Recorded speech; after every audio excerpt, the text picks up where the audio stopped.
فكرتينا نطبخ ايه النهارده؟ والله يا ستي الواحد يحتار كل يوم يطبخ ايه. نعمل سبانخ لسه طبخينه اول امبارح، نعمل صينيه بطاطس. بطاطس ايه يا وهيبه؟ ده بيحمى على القلب. ايوه النبي معاكي حق.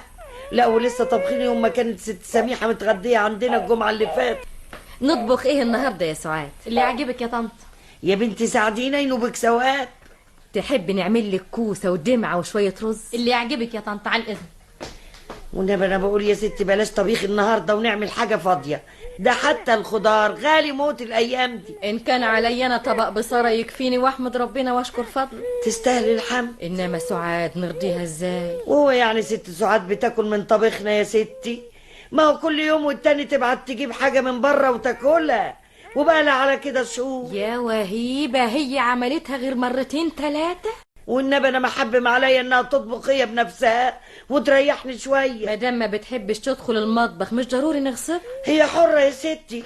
يو خارجه اهي.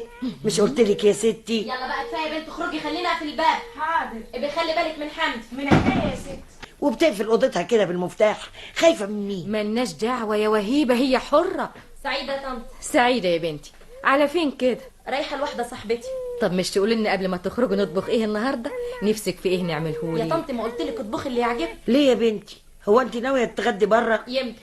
وقلت لسامي الحكايه دي؟